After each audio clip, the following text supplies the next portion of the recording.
आपण मानको मो चैनल को स्वागत। वीडियोटी आरंभ शेष पर्यंत निश्चिंत देखंतु।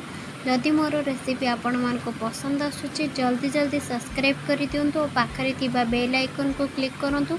आगु को आसुथुवा रेसिपी वीडियो देखि परिबे। लाइक शेयर कमेंट माध्यम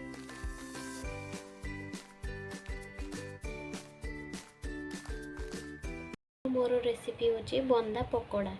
बंदा पकोड़ा बनवाई आवश्यक सामग्री होची बंदा कोबी, अदा रसुण कंचा लंका पेस्ट, मेथी पत्र, स्वाद अनुसार लूण, बीट लूण, कॉर्नफ्लोर, मैदा, vinegar, tomato sauce, food colour.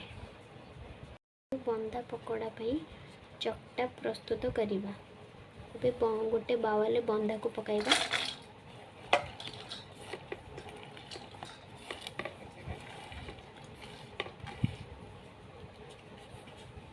अदा रसुण कंचा लंका पेस्ट पकाइबा, मेथी पत्र पकाइबा, मैदा पकाइबा,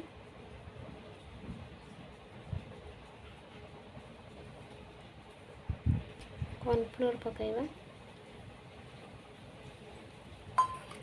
स्वाद अनुसार लूण पकाइबा, बीट लूण पकाइबा, विनेगार पकाइबा,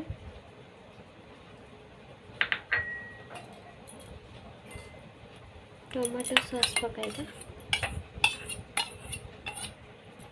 फूड कलर पकाइबा। एबे अल्प अल्प पानी देई भल भाव में मिसई देबा।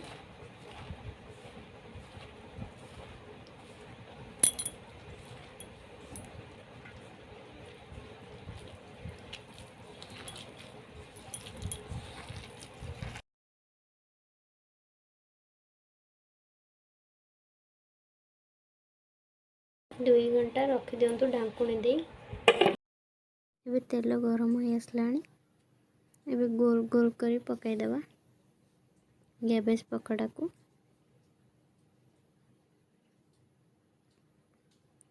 गैस रो फ्लेम को मीडियम रखिबे। एमती सब गुडी को पकाई देबा एक टाइप रो सेप करके।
से जो चाइना नूर वासना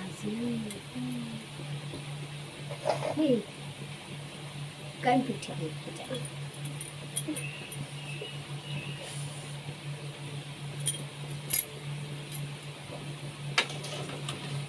कुंडी लोडे है और कुंडी लाई ला गोली बसे सकाल बार गाड़ी से लगी करो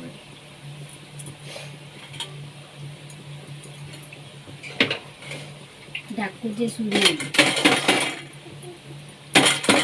कड़े पोड़ी देती कारु गुड़ा कर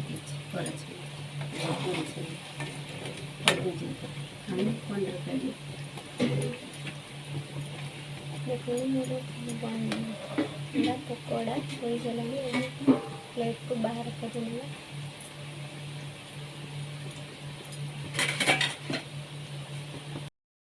बंदा पकोड़ा हो गला प्लेट को काढ़ी एबे देखो मोर प्रस्तुत हो गला बंदा कोबी पकोड़ा बा कैबेज पकोड़ा। चलतु गरम गरम गोटे प्लेट को सर्व करदेबा टमाटर सॉस सहित। एमती टेस्टी टेस्टी यमी यमी खाଇବା देखिए please subscribe to my channel and side रे थिबा बेल आइकन को क्लिक करंतु आगु को आसुथबा रेसिपी वीडियो आपण माने देखि परिबे। आउ जो माने मो चैनल को नुआ आसुचंदी प्लीज सब्सक्राइब करंतु आउ लाइक शेयर करबे को जमार भूलिबेनी। आउ कमेंट माध्यम रे जणांतु आज दिन रो रेसिपी किपरि लागुची and follow my Instagram and Facebook account please अधिक रु अधिक लाइक और शेयर करंतु इंस्टाग्राम।